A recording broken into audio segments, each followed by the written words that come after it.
몽골 초원의 절대 강자였던 칭기즈칸은 금나라 정복 중 잠시 고향으로 돌아왔습니다. 오랜 원정으로 비어있던 초원에서는 예상치 못한 문제가 발생하고 있었죠. 몇몇 부족들이 제국에서 이탈하려는 움직임을 보이고 있었던 겁니다.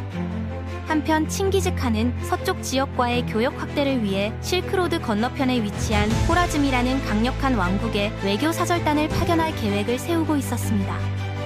이번 시간은 사신단 학살이라는 한 번의 실수가 불러온 호라즘 제국의 멸망편 리뷰해보겠습니다. 칭기즈칸은 유력자들의 부하들과 실크로드의 상인들을 모아 대규모 사신단을 구성해 호라즘으로 파견했습니다. 호라즘 제국은 중앙아시아 서부에 위치한 역사적 왕국으로 현재의 우즈베키스탄과 투르크메니스탄 북부에 해당합니다. 호라즘은 과거 셀주크 제국이 약화됐을 때 호라즘 지역 총독이 독립해 세운 왕조였습니다. 초기에는 왕족 간 내분으로 나라가 혼란했지만 군주 테키시가 왕위를 노리는 이복 동생을 축출하며 나라를 안정시켰고 이란 동북부 지역부터 서부 지역까지 정복하며 순식간에 중동의 강자로 부상했습니다. 테키시가 사망하고 뒤를 이은 무함마드 2세 때는 서요로부터 트란스옥시아나 동쪽 지역을 빼앗고 주변 왕조들을 멸망시켜 사마르칸트를 차지했으며 지금의 파키스탄 지역까지 진출하는 등 제국의 영토를 최대로 확장했습니다. 그가 정복한 땅이 워낙 광대했기 때문에 주변에서는 그를 제2의 알렉산더 대왕 또는 지상에 나타난 알라의 그림자라 부르기도 했죠. 그런데 어느 날 이런 그들에게 동쪽 몽골에서 대규모 사신단이 찾아오게 됩니다. 몽골에서 출발한 450명 규모의 사신단이 호라즘 국경 지역 도시인 오트라르에 도착했습니다. 오트라르의 영주인 이날추크가 교역과 우호관계를 위해 찾아온 사신단을 환영하며 맞이했는데 여기서 문제가 발생했습니다. 몽골 사신단 중에 이날추크와 이전에 악연이 있던 한 힌두인이 있었는데 그가 이날추크에게 칭호가 아닌 이름을 직접 불렀고 자신이 칭기즈칸의 사신이라는 사실에 우쭐해져 그에게 예의를 지키지 않았습니다. 이에 이날추크는 매우 분노해 사신단을 모두 붙잡아 감금해버렸습니다. 소식을 들은 무함마드 2세는 사신단을 모두 죽이고 그들이 가진 재물을 빼앗으라고 명령했습니다. 칭기즈칸은 이 소식을 듣고 크게 분노했습니다. 곧 마음을 가라앉힌 칭기즈칸은 무함마드 2세에게 처형의 책임을 오트라르의 영주 가이드칸에게만 한정시키고 화평을 요구하는 사신을 보냈습니다. 또한 사신단이 교역대금으로 가지고 있던 금과 은의 양도 어마어마했기 때문에 사건에 대한 사과와 배상도 요구했습니다. 하지만 칭기즈칸에게 다시 돌아온 것은 수염이 밀린 사신들이었습니다. 중근대 사회에서 수염은 남성성의 상징이었기 때문에 이것은 당시 관념상 엄청난 모욕이었습니다. 칭기즈칸은 자제할 수 없을 정도로 분노가 폭발했습니다. 그는 사신단을 위해 복수할 것을 다짐했고 호라즘의 무함마드 2세에게 선전포고를 했습니다. 분노에 휩싸인 칭기즈칸은 단 4만의 병력만을 무칼리에게 넘겨 금나라 전선을 담당하도록 했고 그 외 모든 장군과 병력을 호라즘 방향으로 재배치했습니다. 양측이 전쟁 상태에 돌입하고 몽골이 전쟁을 준비하자 무함마드 2세는 몽골을 선제 공격하기로 결정합니다. 그는 자신이 직접 군대를 이끌고 아들인 잘랄루딘과 함께 국경지대로 향했습니다. 이때 그는 국경 지역에서 메르키트와 키르기즈족을 공격하는 한 몽골 부대를 발견했는데 무함마드 2세는 곧바로 그 몽골 부대를 향해 돌격했습니다. 한편 수부타이는 칭기즈칸의 명령으로 국경 지역에서 몽골에 저항하는 부족들을 토벌하고 있었습니다. 그런데 그때 호라즘 방향에서 대군이 몰려왔습니다. 수부타이는 우선 군을 후방으로 물러나게 했고 호라즘군으로 전령을 보냈습니다. 그 내용은 우린 칭기즈칸으로부터 호라즘과 전쟁하라는 허락을 받지 못했다는 것이었습니다. 하지만 호전적이었던 무함마드 2세는 그 말을 무시해버렸습니다. 그는 다시 일방적으로 몽골군을 향해 공격했습니다. 이렇게 되자 수부타이도 더 이상 싸움을 피할 수만은 없게 되었습니다. 무함마드 2세와 수부타이는 서로를 향해 돌격했고 양측은 곧바로 전투에 돌입했습니다. 그런데 전투 중 어느 순간 수부타이의 일부 부대가 호라즘 중군을 향해 돌격해 파고들었고 이에 호라즘 중군이 무너지며 무함마드 2세가 순식간에 포위되게 됩니다. 무함마드 2세가 붙잡혀 포로가 될 상황에 놓이자 그때 그의 아들 잘랄루딘이 그곳에 난입했습니다. 그는 파고들어온 몽골군을 막아냈고 아버지를 사지에서 빼냈습니다. 수도 사마르칸트로 돌아온 호라즘 술탄 무함마드 2세는 큰 충격에 빠졌습니다. 이미 수차례 전쟁을 겪었던 그가 당혹감을 느낄 정도로 몽골군의 위력은 강력했습니다. 술탄은 우선 주요 도시에 군대를 배치했고 공격에 대비하도록 했습니다. 또한 나라의 중심들을 모아 전쟁에 대처하기 위한 방도를 협의했습니다. 이때 잘랄루딘은 가능한 모든 군사를 끌어모아 한판 승부를 벌이자고 말했는데 만약 술탄이 마음을 정하지 못한다면 자신이 직접 군대를 이끌고 출전하겠다고 말했습니다. 하지만 이 의견은 받아들여지지 않았습니다. 40만 대군은 각 지역에 나뉘어 성체와 요새에 배치됐습니다. 결과적으로 이것은 큰 실책이었죠.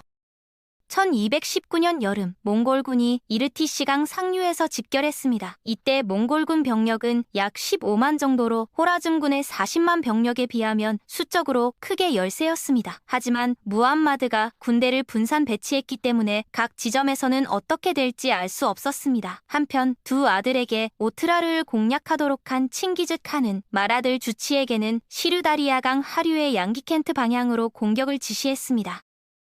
이때 주력군을 이끈 칭기즈칸은 전략적으로 큰 결정을 하게 되는데 호라즘의 수도 사마르칸트를 공격하려면 바나카트 방향으로 보낸 군대와 같이 가야 했지만 그곳으로 갈 경우 수도를 보호하기 위한 여러 성체와 요새를 거쳐야 했기 때문에 호라즘의 저항이 거셀 것이라고 생각했습니다. 그는 무함마드 2세가 만들어 놓은 전선을 정면으로 돌파하는 것이 아니라 우회하기로 결정합니다.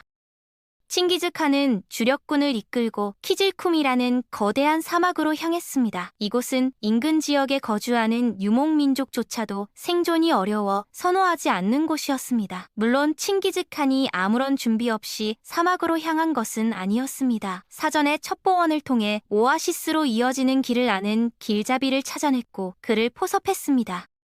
그렇게 사람이 다닐 만한 곳이 절대 아닌 길 없는 사막을 약 480km 행군한 끝에 칭기즈칸의 주력군은 무사히 키질쿨 사막을 통과할 수 있었습니다. 칭기즈칸이 막 사막으로 떠났을 때 제베가 페르가나 분지에 나타났습니다. 이에 무함마드 2세의 관심은 온통 시르다리아강 상류로 집중됐는데 그는 위험을 느끼고 사마르칸트의 병력을 더 충원했습니다. 그런데 얼마 후 분명 사마르켄트를 거쳐야 도달할 수 있는 후방 지역에 갑자기 몽골군이 나타났습니다. 후방 도시인 부하라는 순식간에 포위됐고 사마르칸트는 아직 잠재 병력이 남아있던 서쪽 도시들과 단절됐습니다. 이런 와중에 주치의 군대는 젠드를 함락하고 양기켄트를 거쳐 아무다리아강 하류를 향해 진군했고 시르다리아강 상류를 향한 몽골군은 바나카트를 점령했습니다.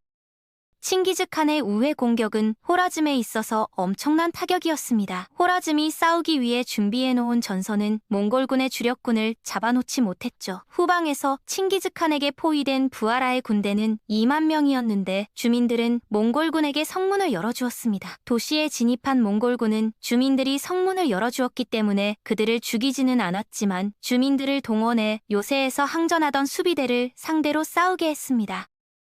이렇게 부하라를 공략한 칭기즈칸은 다시 부하라의 주민들 중에서 젊은이들을 선발했습니다. 그리고 그들과 함께 군대를 이끌고 호라즘의 수도 사마르칸트로 향했습니다. 1220년 칭기즈칸은 호라즘의 수도 사마르케트에 도착했습니다. 오트라를 함락시킨 두 아들 차가타이와 오고데이도 사마르칸트에 도착해 합류했습니다.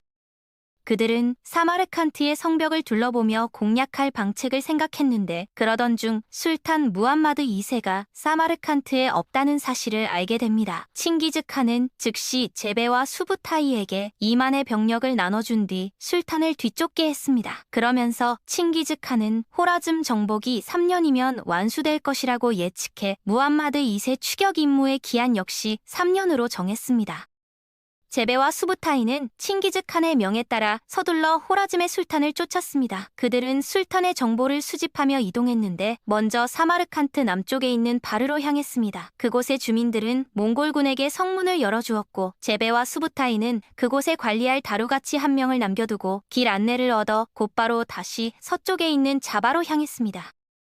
하지만 자바는 조금 달랐습니다. 자바의 주민들은 몽골군에게 성문을 열어주지 않았죠. 제베와 수부타이는 갈 길이 멀었기 때문에 그냥 지나치기로 결정하고 근처에 있는 큰 도시인 니샤푸르로 향하려고 했습니다. 그때 자바의 주민들이 북을 치면서 떠나려는 몽골군을 조롱했습니다. 자바는 4일 만에 점령됐고 몽골군은 잡히는 모든 사람을 죽였습니다.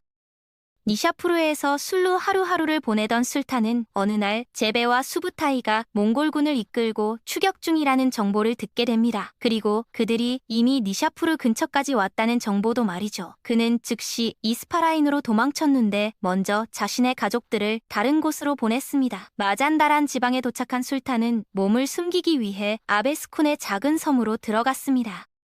술탄은 한동안 그곳에서 머물렀는데 엄청난 거리를 끊임없이 도망쳤기 때문인지 몸이 쇠약해질 대로 쇠약해졌고 결국 그는 추격의 공포와 피로 속에서 쓸쓸히 사망했습니다. 사마르칸트를 함락시킨 칭기즈칸은 계속해서 호라즘 정벌을 이어갔습니다. 우선 그는 호라즘의 구수도인 우르겐치 방향으로 아들 셋 주치, 차가타이, 오고데이를 보냈고 자신은 막내 툴루이와 함께 남쪽으로 진격했습니다. 결국 1223년 칭기즈칸은 호라즘을 완전히 정복했습니다. 이 전쟁으로 호라즘의 수많은 도시가 파괴됐고 무수한 백성들이 학살당했습니다. 특히 귀족층은 괴멸에 가까운 피해를 입었죠. 사신단 학살이라는 한 번의 실수가 불러온 이 참혹한 결과는 역사상 가장 잔혹한 복수극 중 하나로 기록되었습니다.